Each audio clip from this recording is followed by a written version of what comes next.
Here is Nida, a young man living in a luxurious apartment building.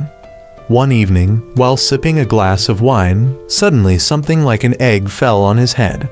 He didn't know what it was, but it had a face, so he decided to ignore it and go to sleep. The next morning, Nida started a new day feeling very refreshed. Just as he finished getting ready, he saw that the thing from last night was still there. The face wanted him to press a button on its back to release her. He reluctantly rolled it over and pressed the button, and suddenly a girl appeared right in front of him. She asked for clothes, but he thought she was being demanding, so she controlled and smashed his valuable and expensive belongings. She wasn't a kid, but Hina. He gave up and gave her clothes. He wanted her to help clean up this broken mess. He mentioned the value of the items, so she reluctantly used her psychic powers to clean everything up at once. But he complained again because she threw non-burnable items into the burnable trash. He realized she could eliminate him if she wanted to. He had to ask where she came from, but she couldn't say. When asked about her powers, she also couldn't say. He wanted her to leave, but she had nowhere to go. When he complained again, she was about to make his precious painting disappear, so he had to give in. That night, he had to feed Hina, dry her hair after bathing, and give her a place to sleep. Nida realized he was like a babysitter for Hina. The next morning, he had to take Nida shopping. She chose all expensive items, from stuffed animals to cups to clothes. She bought nearly $1,000,000 worth of Nida's money, and even eating at a high-end sushi restaurant cost at least $1 million.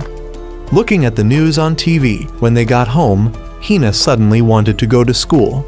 He was about to disagree when she threatened him again, so he promised to let her go to school but had to set rules. First, she wasn't allowed to use her powers recklessly to avoid people finding out. Hina, living in this new world, found it strange because this place didn't force her to go fight. She later fell asleep and threw away the stuffed animal, making Nida wonder why she had said earlier that she couldn't sleep without it. The next morning, Hina was taken to school and had to use the surname Nida. So when the teacher called for Nida, she thought they were calling for her guardian. Only when she remembered Nida's words did she realize. Nida at this time was at the boss's place. The boss was discussing territory matters and noticed Nida seemed lost in thought. He thought Nida was worried about business, but he was actually worried about Hina. At school, Hina slept straight from the first period until noon. Her classmate woke her up and wiped her drool. In the evening, Hina had practiced yoga and then was about to use her powers to get water when she remembered her promise to Nida. But when Nida got home, he saw she had made the whole house float. She had to use her powers or she would lose control, and she should have told him that earlier. Having the whole house wrecked left Nida in no mood to make dinner. He saw a business card and remembered that today the boss had asked him to find workers to build a hotel on the mountain. Because contractors couldn't sign contracts with the construction company, they asked him to find anyone, as long as they were cheap. So he decided to take Hina to the mountain and let her use her powers to lift the trees. She did quite well and even arranged them in piles and peeled the bark in one go. After finishing the job, he was about to leave when he suddenly heard that the boss had been shot. When he got back to meet the senior brother, Nida was scolded because the boss was in trouble while he was fooling around with Hina. The senior brother assigned Nida to deal with those who shot the boss. Nida had no choice but to take a gun and go. When he arrived, Nida knew his Yakuza life was over. Suddenly, Hina followed him, and she knew the people inside were enemies. She had been given orders to eliminate all enemies. She wanted Nida to give her orders, but he refused, making her realize he wasn't like other adults. She couldn't act without orders, but he refused to give her orders, so she really liked staying with Nida. She went into the enemy Yakuza gang by herself and threw all the guys inside out for Nida to see. She finally brought the boss out to Nida, and he was later praised by the senior brother for taking down the entire gang by himself. The senior brother decided to consider him the strongest in the gang. Nida decided to repay Hina. She wanted to eat fish eggs, so he took her out to eat. He didn't know where she came from and didn't want to know. but if she lived with him, she would be paid for her work. The next morning, while eating breakfast, Nida complained about a few things regarding the food. He felt that she was eating too much expensive food and being demanding. She bent his knife to threaten him. That evening, when Nida came out of the bath, he saw the ball that Hina had dropped, so he picked it up to examine it and got wrapped inside that iron egg. He asked Hina for help, but she refused and went to her room. He struggled from 11 p.m. to 5 a.m. and still couldn't escape. Hina only woke up then, and he had to beg her for help before he could make breakfast, so she reluctantly flipped him over and pressed the button. During this time, another superpowered girl had also been sent here, but she fell midway and was found by a racing gang. They wanted her to get out of the way, but she found them too noisy, so she boiled the entire gang and took their clothes. She came here to find Hina. The next morning, Nida heard about the incident where the entire racing gang was boiled last night. Hearing it was done by a girl, Nida suspected Hina, but clearly Hina was with him last night. He and his subordinates went out to eat and saw a girl wearing clothes from that racing gang. Nida felt an familiar uneasiness. He sat with her, but the girl finished eating and didn't pay, so Nida paid for her. After ordering noodles, Nida didn't eat but gave them to his subordinate, while he followed the girl from earlier. In the park, Nida was hiding behind that girl when she was confronted by members of last night's gang, so she flung them away. He didn't dare show his face, and when he heard she was looking for Hina, Nida thought, "Oh crap." That evening, Hina complained of hunger, while Nida didn't dare get involved with that other girl at all. In just a few days, that little girl had caused so many thefts and fights that people had to ask Nida's gang to intervene. He knew this might require involving Hina. He wondered if Hina had fallen in the city instead of his house. This city might have been in chaos, and perhaps he had saved this world once. He asked his subordinates to search for that blonde girl, who by now had remembered her task of finding Hina, but still didn't know where to start because she now needed to find food to survive. When he heard that someone had found her, Nida had his subordinates withdraw and let him handle it. Just as the blonde girl was about to go searching, Nida brought Hina to her. We learned that this girl's name is Anzu, and she was sent here to teach Hina a lesson. But Nida stopped both of them, fearing they would destroy the entire city. He wanted them to compete, and he used food to lure Hina into forcing Anzu to compete. They would play rock, paper, scissors, and pointing. Both were allowed to use their powers to force the other to look in the direction they pointed. Following Nida's signal, they stepped up and played rock, paper, scissors. Hina lost the first round, so Anzu pulled her face down, but Hina still didn't move her face. In the second round, Anzu still tried to make Hina look up but failed. So in the third round, Hina made Anzu turn to one side until her neck almost broke. Accepting defeat, Anzu took a handful of Hina's hair to take back and fake that Hina had died. Hina wanted Anzu to stay and play for a while so Anzu could understand how great this place was. So they both went to Nida's house to play games, eat food Nida cooked, and sleep together. Nida took the clothes to wash, and the next day, Anzu decided to leave and would not be able to see Hina again. Suddenly, while preparing to leave, Anzu noticed that her red ball had been soaked in water and no longer worked. Now she couldn't go back to Nida's place because she had already said goodbye to Hina, and once again, Anzu became homeless. Nida then started flirting with a bartender girl there, but she behaved differently than before because Hina was following him. He went to a nightclub to have fun, and some girls there told him about rumors that he had recently been less promiscuous because he had a daughter. People had heard about him spending millions of yen on his daughter, so they could see how much he loved her. Nida went home feeling depressed. He knew everything was because of Hina, so when she asked for food, he set out canned food and went to take a bath. His attitude was a bit rough, but Hina found the canned food quite tasty. He decided to be resolute from now on, so that night he went out to party. The following days were the same. He only left canned fish for Hina while he went out to party and have fun. Hina couldn't take it anymore and decided to follow him. No matter how far Nida ran, as soon as he reached the train station, he saw Hina there. He gave up on taking the train and left. The next day at school, Hina complained to her friend about Nida always going out lately and leaving her at home. So she and her friend decided to follow Nida. They followed him to a street full of temptations, and then Nida was attracted by food, causing them to lose sight of him. They went to the bartender's place to look, but neither she nor Nida were there.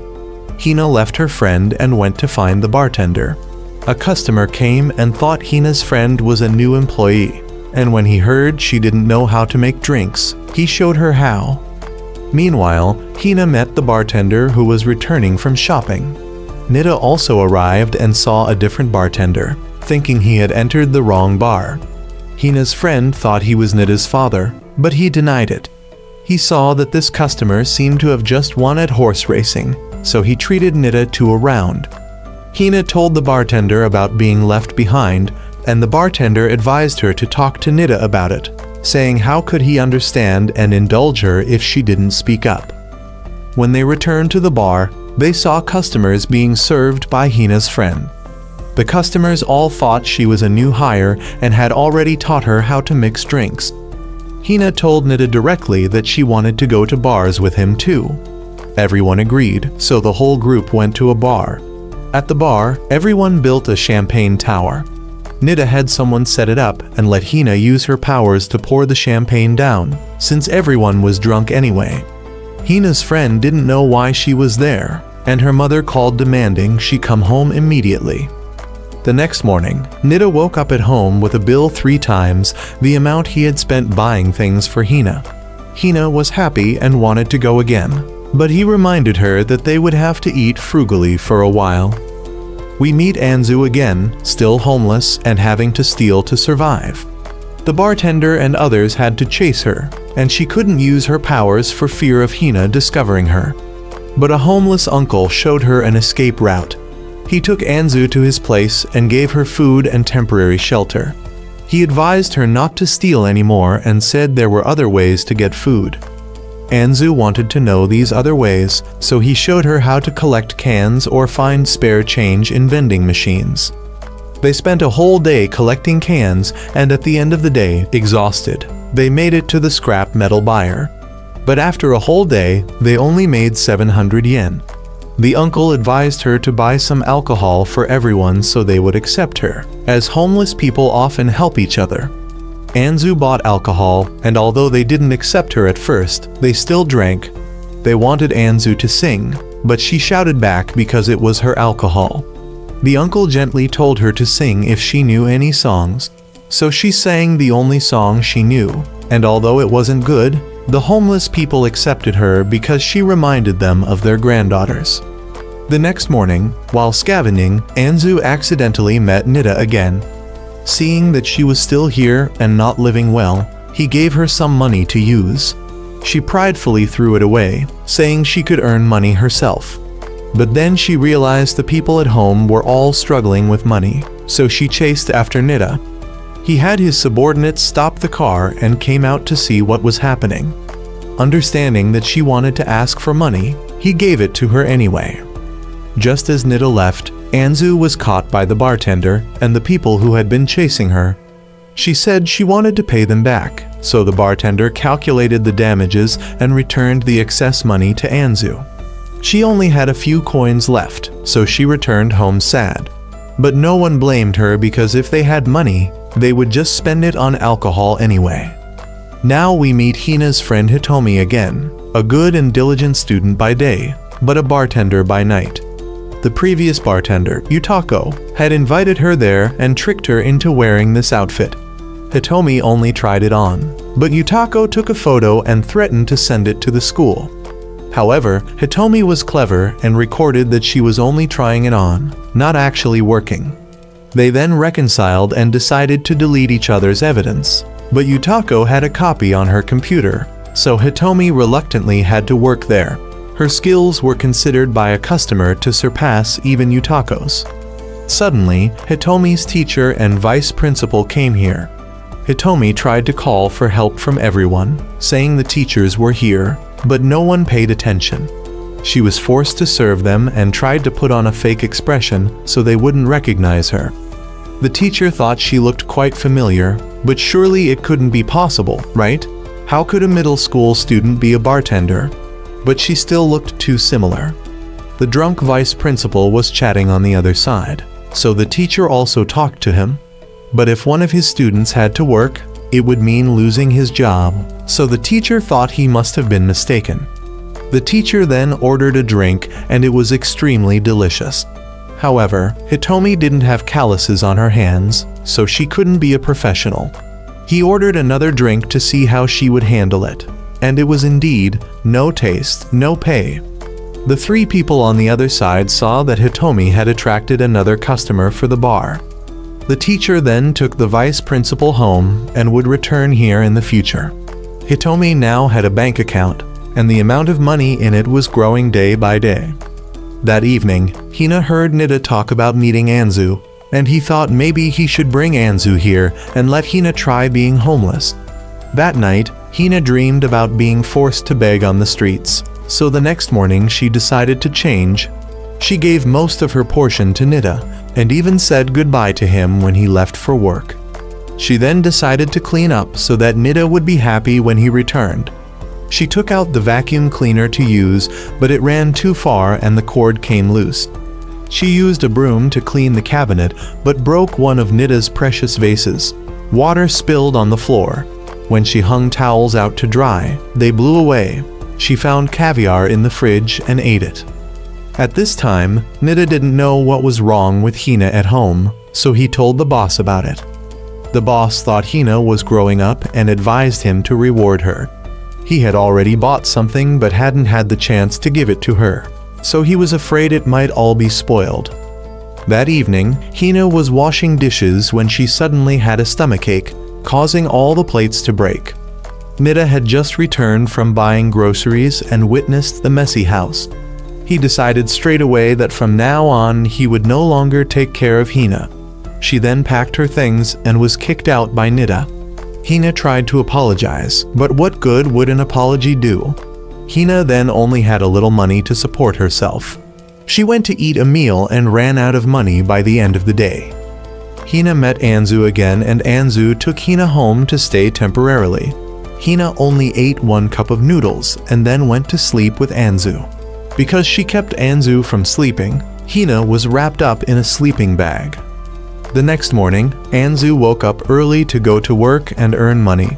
When she returned, she found that her cup of noodles had been stolen by Hina. Meanwhile, Hitomi had gone to Nida's house to look for Hina, but he told her that Hina had left with her family. Hitomi later met Yutako again and was pulled in to help distribute charity goods to the homeless. Hina and Anzu came to ask for help, and Yutako didn't understand why Hina was there.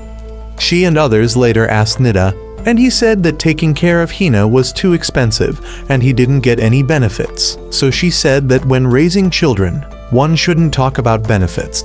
He couldn't tell them about Hina falling from the sky. They all thought he was denying being Hina's father, so they decided to kick him out. What's more, when Nida left, Yutako even threw salt to exorcise spirits. When he got home, Nida gradually felt very lonely. Anzu, on the other hand, couldn't stand Hina's lazy lifestyle anymore, so she kicked her out too. Hina didn't know what to do to make Nida take her back, so she thought Nida would be happy if she replaced the vase for him. She saw a band performing to earn money, so she approached them to ask a few things. The next morning, Nida went to the park where Yutako had distributed food the other day to look for clues and met Anzu again. She respected Nida for enduring Hina for so long. She was quite smug because she was better at being homeless than Hina. Meanwhile, Hina had used her ability to perform magic tricks to earn money, and that band decided to collaborate with her. Nida heard the news from his subordinate and went to check, discovering that Anzu had used her ability to help that band perform, and they had a very large audience. While they were performing intensely, the police came to disperse them for causing public disorder. The whole group dispersed while Nida still didn't understand what was going on. That evening, Hina and the band talked about going somewhere else to perform, but Hina said she wanted to leave the team because she had enough money. The whole band respected Hina's decision and let her go. Meanwhile, Nida went to Yutako's bar and thought that Hina seemed to be living quite well, but she forbade him from showing his face there if he hadn't brought Hina back yet. After that, he returned home to find Hina waiting at the door. She had bought him a new vase to replace the old one. Although he knew it wouldn't be as valuable as the old vase, seeing that she seemed remorseful, Nida decided to let her return and display the new vase. A few days later, Nida's boss came to the bar and confided in Hitomi.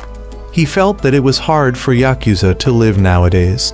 He thought he had said quite a lot, but Hitomi was willing to listen to him pour his heart out. Because out there he could be whoever he wanted, but here he had to be himself. He then left, and Hitomi also served the teacher and then started cleaning up. She went to throw out the trash and was very sleepy when she accidentally encountered Anzu. Seeing that Anzu often collected cans around here, she showed Anzu a place where she could find more cans. She led Anzu to a nearby shop that had quite a lot of discarded cans. She had made a deal with the employee there that she would hide from his boss the fact that he often sneaked out here, so Anzu got those cans. Anzu wanted to repay the favor, so she led Hitomi to follow her. They both went to the park and snuck through to get to where the homeless people lived. An old man saw that it was Anzu's first time having a friend, so he told her to treat her friend well. Anzu offered Hitomi a cup of noodles and boasted about earning 700 yen a day, but Hitomi didn't have the heart to tell her that she earned that much in half an hour. Anzu then invited Hitomi to play, but Hitomi was too tired and fell asleep standing up. A few days later, an old man taught Anzu how to play with strings, so she spent all night learning and the next morning went to show Hina. But Hina preferred playing games, so Anzu got upset and left because she thought Hina didn't have money to play games. The next day, Anzu came back to boast about finding a way to earn more money by selling things like TVs to a buyer, with TVs being considered the most profitable. They then found a pile of old TVs at the foot of a bridge, and Anzu went to get a cart to bring them to the buyer. However, the buyer said these TVs were low quality and only worth 10 yen. So Anzu had to drag Hina to keep looking, and Hina called Hitomi to come help. Anzu only now realized that her two friends knew each other, so all three of them continued searching, but Hina fell asleep in the middle of it.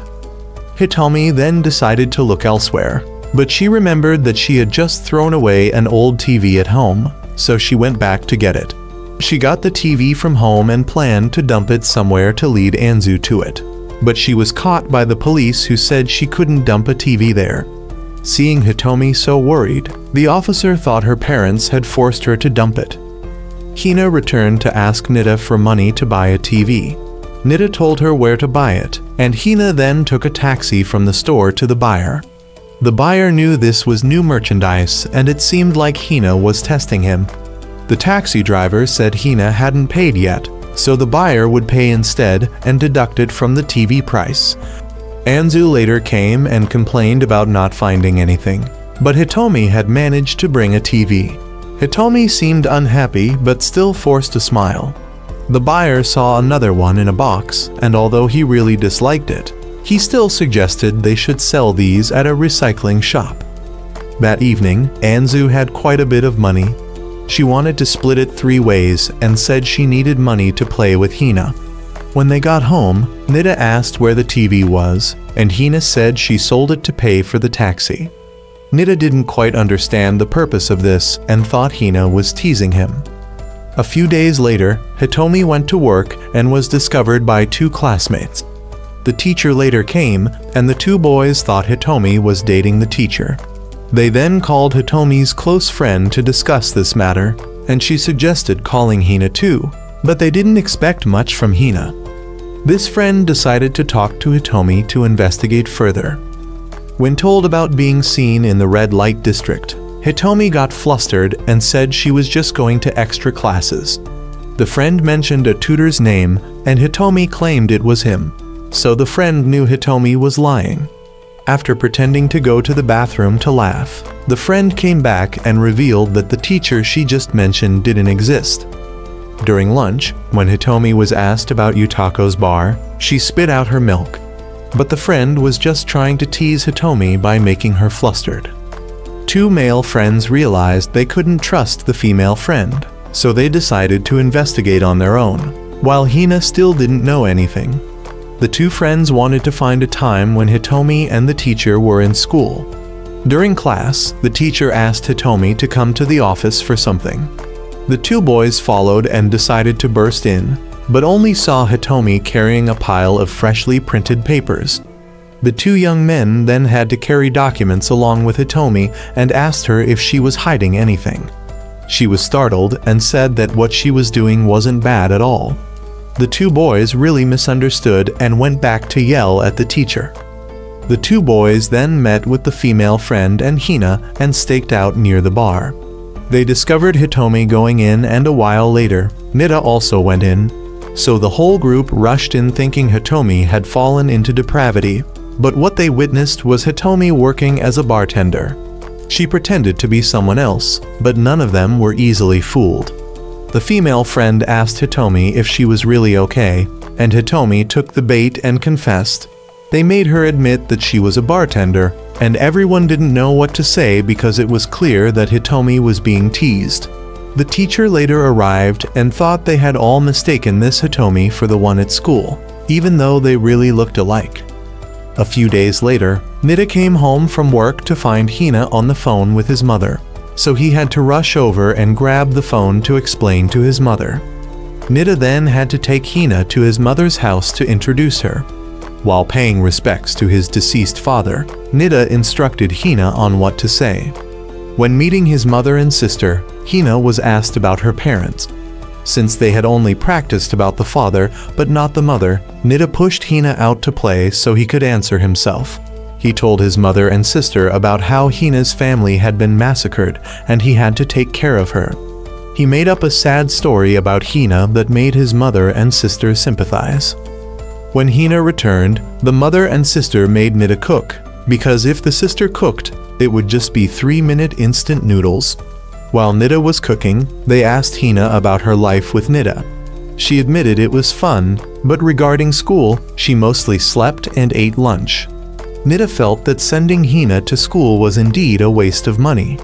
When Hina took out her homework, she had written Nida's surname, causing him to rush out to explain.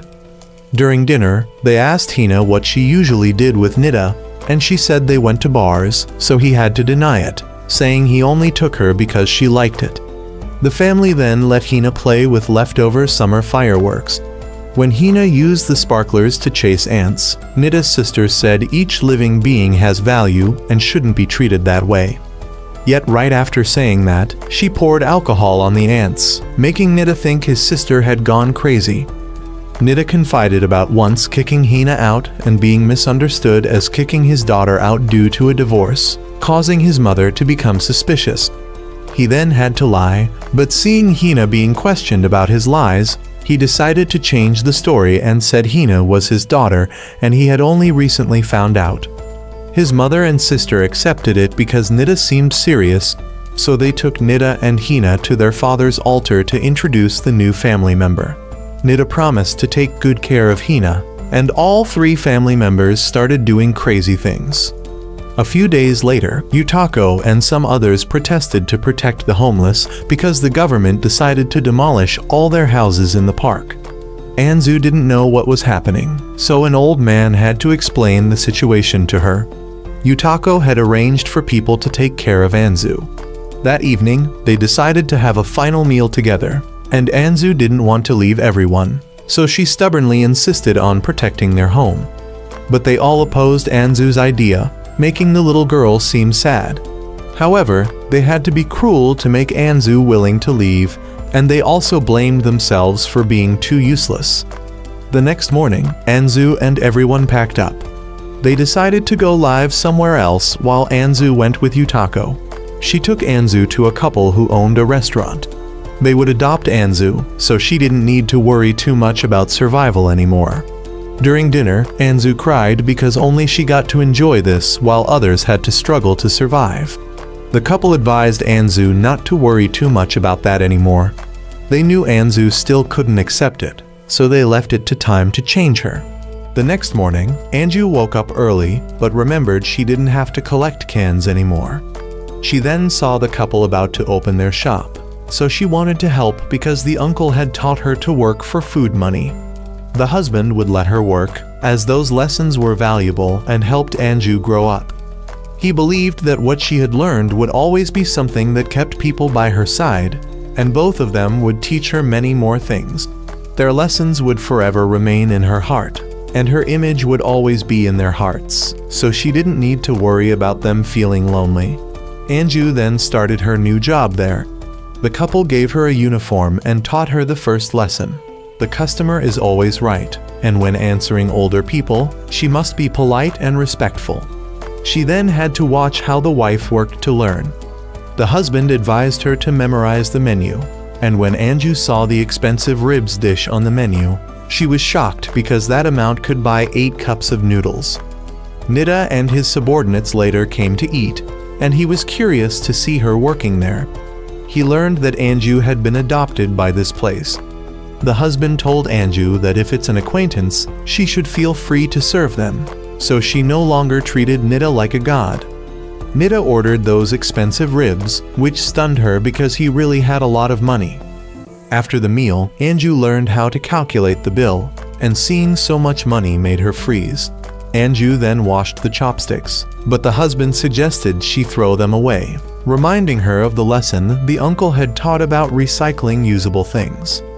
That night, the wife had to teach Anju how to take a hot bath, and she realized that in this place, she could freely turn on lights and have her own room. The couple was also happy that she felt comfortable there.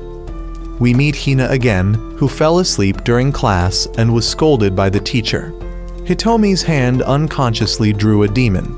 Hina complained to Nida at home that school was too boring. Nida couldn't let her drop out, so he wanted her to think of ways to make school more interesting. The class then discussed who would join the student council. No one wanted to, even though being in the student council meant being the school boss. That night, Hina watched movies about bosses and thought being in the student council might be fun. So the next day, she ran for the position, and since no one else intended to participate, the teacher had to let her in. She then told her friends about her intentions for joining the student council, and Hitomi blamed her friend for talking nonsense that made Hina misunderstand. Hina was then assigned by the teacher to write a speech to deliver to the whole school. She went back to class and wrote out her demands instead of a proper speech. The next day, she told Nida about her joining the student council, making him think he wasn't fully awake, so he went to wash his face. When he came out and heard it again, he thought about making a cup of coffee quickly.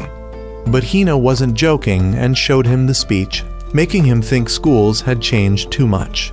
But since Nida was the one who told her to make school more fun, he had to bring the speech to meet the boss, who wanted him to seriously help Hina. So all three called the organization's lawyer, and the boss was very serious about this matter. On the day of the speech, Hina nominated herself for the position of council president and kept saying things the lawyer had written. But because she couldn't distinguish between what needed to be read and what didn't, she read everything, making things quite strange. When the results came, she was assigned to be the secretary. That night, she complained to Nida and also gave up on joining the student council, having dinner with Nida instead. A few days later, a friend informed Hitomi that Hina hadn't attended any student council meetings, so Hitomi had to go instead. She did all the work in the student council perfectly, so when they left, they chose Hitomi as the backup secretary for Hina. Although she didn't want to, she had to join. In the following days, Nida always tried to invite Yutako on dates, but was always rejected. When he got home, he complained to Hina, and she decided to listen to him. He didn't know how cowardly he could be to ask for advice from a kid. Hina then discussed with Hitomi, and she wanted to know what it felt like to have a mother, so Hitomi would help her praise Nida to Yutako. They then went to the shop, and Hina directly told Yutako that she should date Nida. She thought Nida was so cowardly that he sent Hina there to pressure her. But Hitomi thought she should try going because Yutako didn't necessarily need to be at the shop. She felt a bit offended but would still go with Nida so they would both stop bothering her. Hina then told Nida about the date, and he couldn't believe how terrible kids these days were. He thought Hina might be his secret weapon after all. He then hugged Hina and spun her around, causing her to hit her leg on the wall and needing to go to the hospital. He couldn't leave Hina to go on a date, but she wanted him to try his best and bring her back a mother. Nida couldn't let Hina down, so he set off for the date. The date seemed to go smoothly, but in the end, Nida was rejected. He returned home dejected. Hitomi overheard that Yutako's reason for rejecting him was that she saw Nida only thinking about Hina, so she couldn't come between them. She didn't want to get involved with a divorced single father like Nida. Nida returned and brought a puppet to Hina, pretending it was her mother. Hina was speechless at this situation. A few days later, someone from another world was sent to the city and saw that it was still peaceful despite Hina being there. She went to try some food and accidentally met Anju. Anju recognized her as Kei, the leader of the disaster prevention team. Seeing Anju still alive, Anju pulled Kei outside to resolve the matter. She thought Kei came to deal with her, so she was ready for Kei to take action. But Kei didn't care because Anju had been classified as sacrificed during the mission, so it was fine if she didn't return. She gave Anju a report and asked her to check and record Hina's behaviors listed in it, because if Hina lost control, she could destroy an entire city. Obviously, this had happened before, so she was scared and didn't want to die, which is why she assigned Anju to do it instead. She asked how Hina was living now and heard that a human had adopted her, which made Kei wonder how divine Nida must be able to control Hina. She then went with Anju to see how Hina was doing. Hina had a broken leg because of Nida, which made Kei really surprised at how divine this Nida could be. They then observed Hina's behaviors. They thought she wouldn't stop at red lights, but she did, willingly paid for things and greeted others. As for maintaining conversations with others, Hina was also willing to chat with Nida's subordinates, making Kei disbelieve how much Hina could change. She decided to switch to a primary test and see if Hina cared about animals or not, which was rare. They would buy a dog and leave it on the street to see what Hina would do. Hina passed by the dog and went to a nearby shop to get an umbrella. Kei thought she was revealing her true nature, but Hina just took the umbrella to the dog because she understood what being homeless felt like. Anju then made Kei adopt that dog. Kei reviewed the report and found that most answers were positive, proving that Hina had stabilized and could be brought back.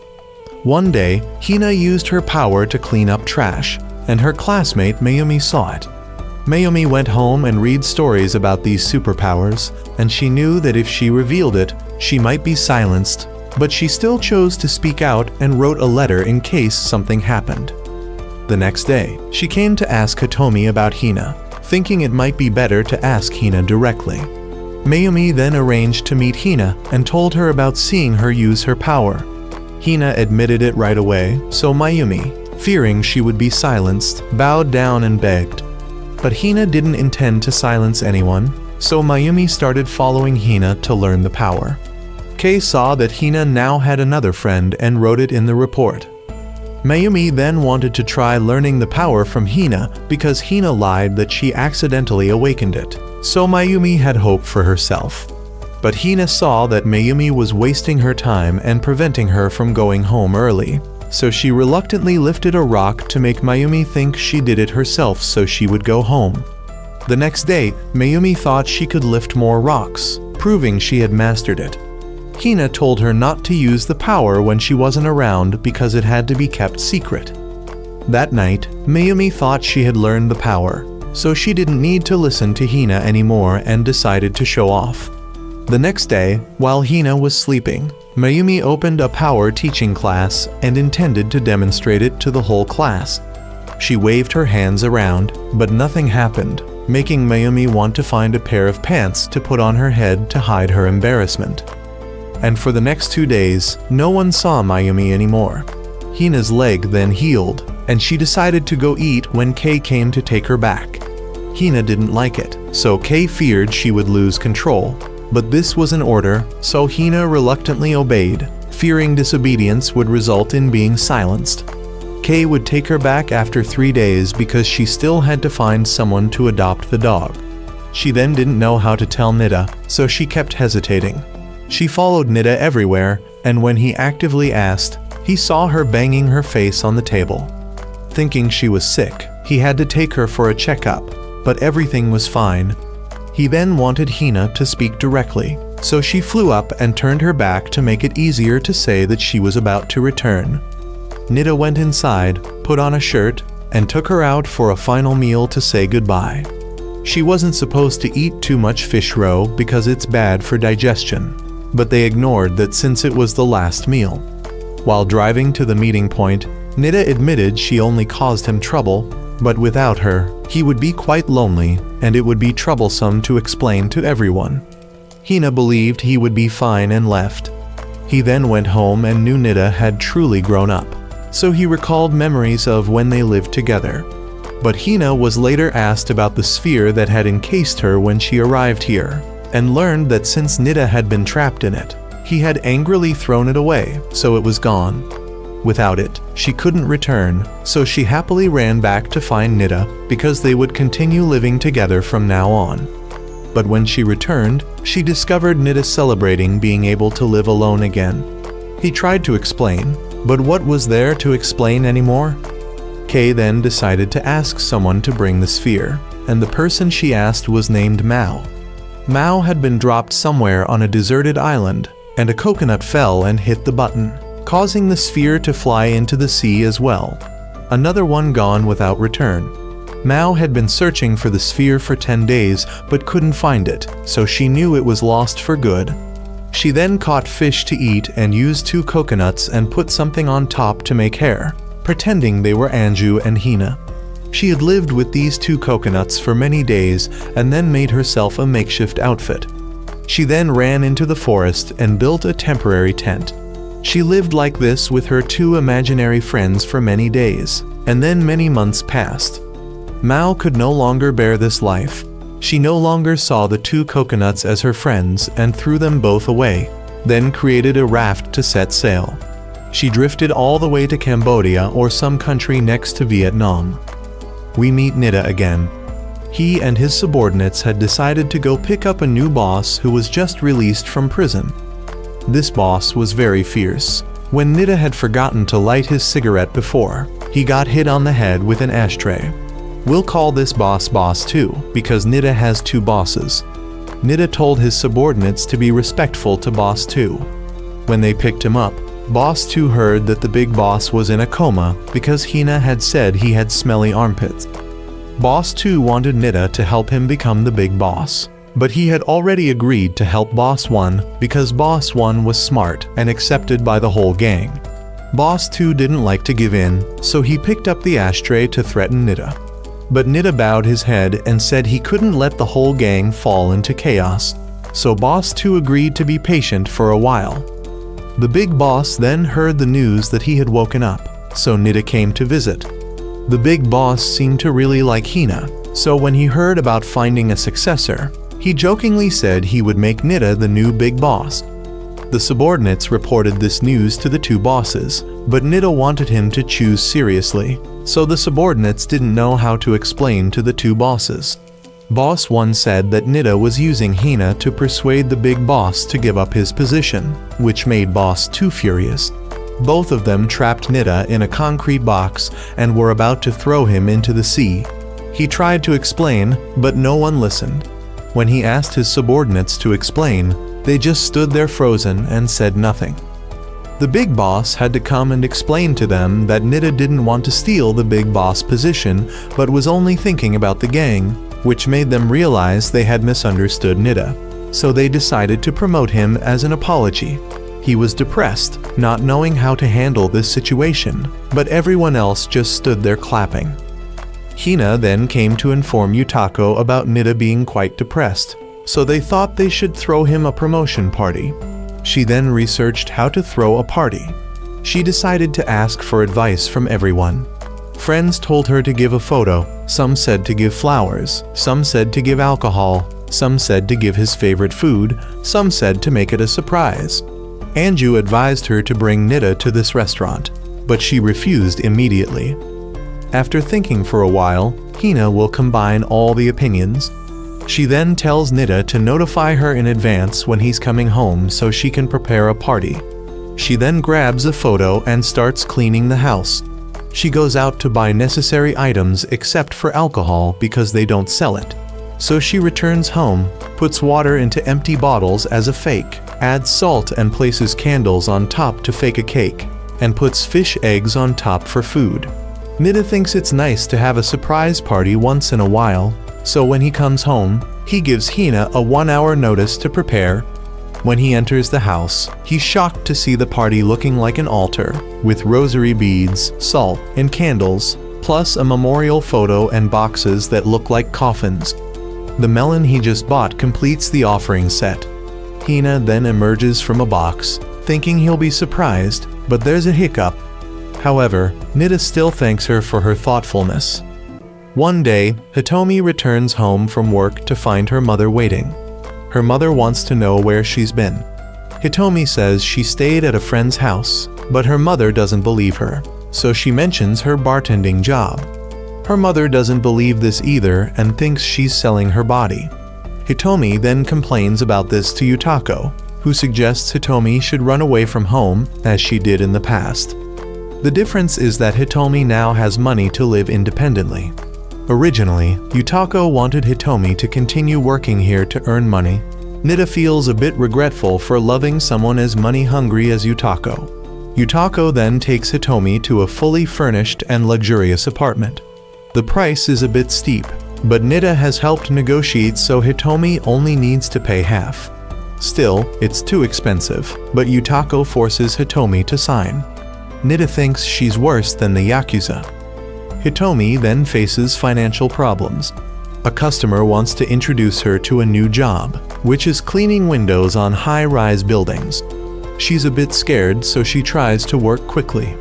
Then other people come to give her more and more jobs. She has to go from one job to another, leaving her with almost no free time. While working at a company, other employees gather to badmouth Hitomi, saying her young face must have seduced the bosses to get promotions. At school, Hitomi sees her schedule is packed, and she has no time to study or rest. She falls asleep in class, so her friends come to check on her. She can't tell them what's going on. At work, Hitomi decides to improve her relationships with those who badmouthed her, which seems to work. Those who spoke ill of her realize she's really trying hard and want her to keep it up. That night, her mother calls Hitomi again, but she says she's moved out and hangs up. She then goes home and falls asleep right at the door. In the morning, she sees the food is still out and not put away, and it's already time for work, leaving Hitomi completely helpless. At the bar, Yutako and everyone want to throw a housewarming party for her. Hitomi can't learn to say no, so when she gets home, she decides to invite her mother to attend, hoping her mother will handle it for her. When her mother arrives at the party, she's shocked to see all the important people. Hitomi had hoped her mother would refuse on her behalf by saying she's still a student, but after meeting the big shots from large companies, her mother is shocked. They all praise Hitomi and are ready to hire her without an interview. Hitomi still believes in her mother, but her mother agrees to let Hitomi work. The mother and daughter then have to talk, and the mother no longer wants to forbid Hitomi from working, as it seems to be her own wish. Yutako sees this as good news and runs to invite Hitomi to celebrate. Hitomi then doesn't even know what she's really trying hard for anymore. We meet Anju again. She has received her first month's salary after working here. Her aunt and uncle want Anju to buy whatever she wants. Since it's her first time having a large sum of money, Anju goes to show off to Hitomi. Hitomi pretends to be shocked to make Anju happy. She then takes Anju to fun places like bowling and karaoke, but Anju doesn't like any of them. So they both go shopping. Anju sees people wrapping gifts and decides to buy presents for her aunt and uncle. She buys a massage machine because they've been having shoulder pain lately, but Anju doesn't have enough money. Hitomi offers to chip in, but Nida's subordinate is there and says that gifts should be bought with one's own money to be meaningful. So he takes Anju and Hitomi to the horse races to place bets. Hitomi doesn't like this at all, but Anju is easily persuaded to join. She bets on the least likely horse to win, and when it races, it ends up winning, so she gets a large sum of money. There's also a horse with a broken leg, and the people sitting behind say it will definitely be taken away for slaughter. Anju has now become like any other gambler, wanting to eat more after winning, so she continues to bet and then loses heavily. She decides she must multiply her remaining money by 20 times. She bets on the horse that started running last, intending to use her power to force it to run faster. But she's afraid it might break its leg and be slaughtered too. She's forced to choose between the aunt and uncle and the horse, and she couldn't bear to let the horse be slaughtered. Anju is officially broke. Hitomi advised her to focus on the meaning of the gift rather than its material value. So that evening, Anju gave the aunt and uncle free massage tickets. The uncle used it right away and felt it had been a long time since someone had massaged his shoulders, while the aunt wanted to keep it.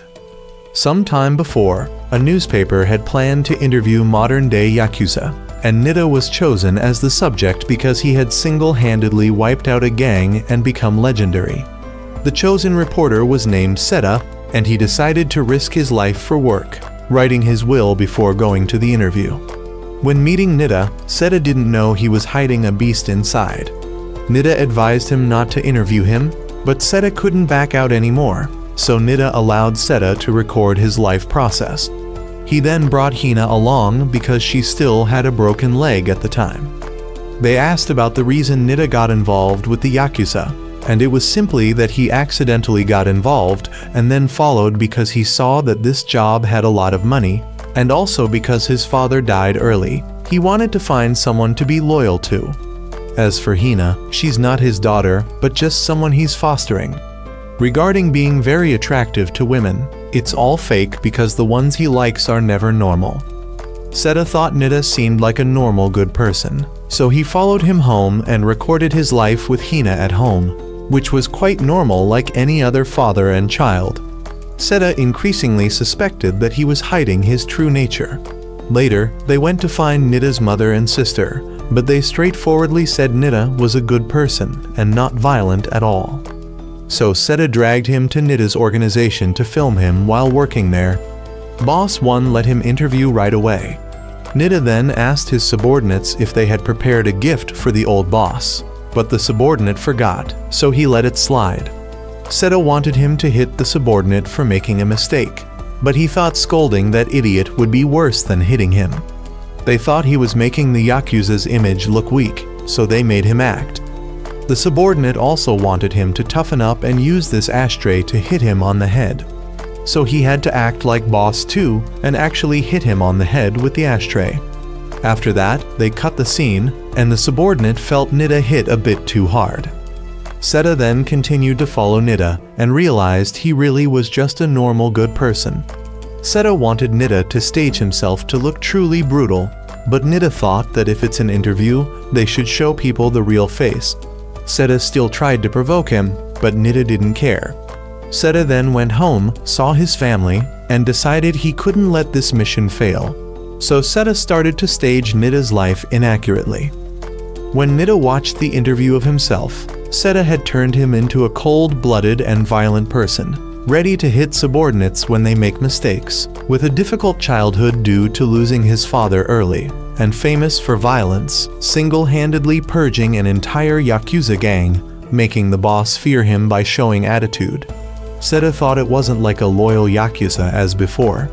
Moreover, he's living with a little girl who only knows how to follow Nida's orders and has a broken leg, presumably from disobeying. The little girl always claims to be Nida's daughter, but Nida denies it. When asked what he would do to those who get in his way, he said he would massacre them all. At the end of the report, when they wanted to pay, they were forced to pay 10 times more. Nida was speechless about this report. When he came to the organization, he was taunted by the two bosses. They didn't care even when he said it was staged. In fact, they had kept the original tape but wanted to force Nida to go deeper into the darkness. A few days later, Hina had gone to learn skiing, so Nida had to look after Anju. He didn't know why Anju didn't go with the aunt and uncle to the hot springs, but she wanted to let both of them have a private vacation. He didn't know how much he had to pay to bring Anju here instead of Hina. After that, he made food and Anju brought it to the table. After eating, she voluntarily took the dishes to wash, making him feel that looking after Anju was easier than he thought. He then taught her to clean windows, and she was amazed at his vegetable cutting speed. Anju then helped him with everything, making him feel jealous of the aunt and uncle for having such a sweet Anju. But he remembered Anju was very violent when she first arrived. It was the living environment that changed Anju, so he decided to let Anju experience life like Hina's to remember her true nature. Nida then took Anju out to play. He really hoped she would return to her former self so that the aunt and uncle would see how difficult it is to raise a child. He took Anju to the aquarium and tried to be less gentle with her, but she didn't mind and just smiled happily.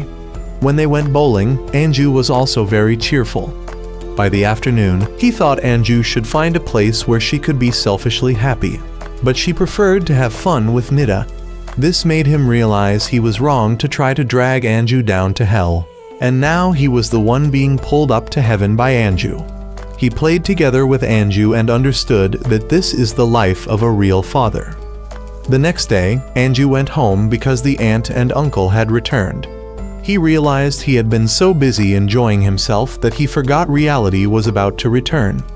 Suddenly, the teacher called to inform that Hina was lost in the mountains while skiing. Hina and Hitomi, along with two friends, had to gather snow to make a shelter for survival. Hina only felt bad because they were lost without food. Anju wanted all three to limit their energy use. Hina asked what would happen if they weren't found, and the answer was certainly death. She then suddenly went to the bathroom. The three friends waited for a long time and didn't see Hina return, so they were worried, but just as they mentioned it, she came back. She said she found a light, so all three ran out to see but found nothing. Hina decided not to leave them behind, so she wanted them to hide the fact that she had powers. Everyone thought she was too hungry and hallucinating, so she went outside. The three chased after her and saw her flying, and they still thought they were seeing things, but she made Hitomi fly too, so everyone believed. However, now Hina couldn't use her power because she was too hungry. She woke up the next morning and still couldn't use her power, so Hitomi led her to where the two friends were and closed her eyes. They had laid out an imaginary feast for Hina and used snow to make rice rolls. She knew full well this was snow and couldn't change anything. Hitomi had to try to pretend along, but Hina wanted them to stop and said she would try to use her power. But right at this moment, the rescue helicopter found the group. They saw the group had made a plate of rice rolls out of snow in the middle of the forest, but they just rescued them first. At the hospital, Hina complained to Nida that she wanted to eat real food, not fake food made of snow. The life of Nida and others continued as usual after that. A few years later, we meet again the blonde guy from the band that Hina once joined. He had gone to China and met Mao there. Remember the girl who was dropped on a deserted island? Here, Mao was in China and practicing Qigong performances for a Shaolin temple. The blonde guy had come to meet her hoping to learn that Qigong to perform back home, but was pulled away by a monk. Mao then returned to her room and continued talking with two friends, but this time they were made of wood. She remembered when she drifted to a poor country and took a ship to come here. The monks saw that she seemed to know Japanese, and there was also that blonde Japanese guy, so they had to keep watch and not let Mao go anywhere, because she was the temple's source of income. Mao then went to eat and accidentally met the blonde guy again.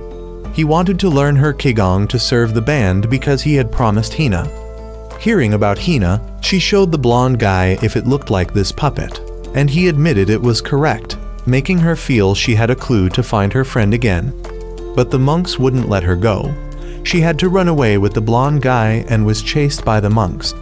She used fake kung fu to defeat them, but reinforcements arrived.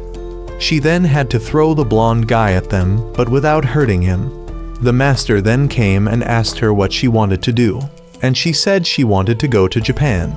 She had helped this place make money, so it could be seen as having paid off her debt for him taking her in. He wanted her to pass the final test before letting her go. She had to fight a machine that spun at extremely high speeds, even able to grind stones. So she accepted the challenge and stopped 2 metal bars before they touched her hands and feet. She launched a palm strike to destroy the machine and was approved to go to Japan. She then was able to report to Kei that she had lost the sphere and was about to meet Hina and Anju again, and the movie ends here.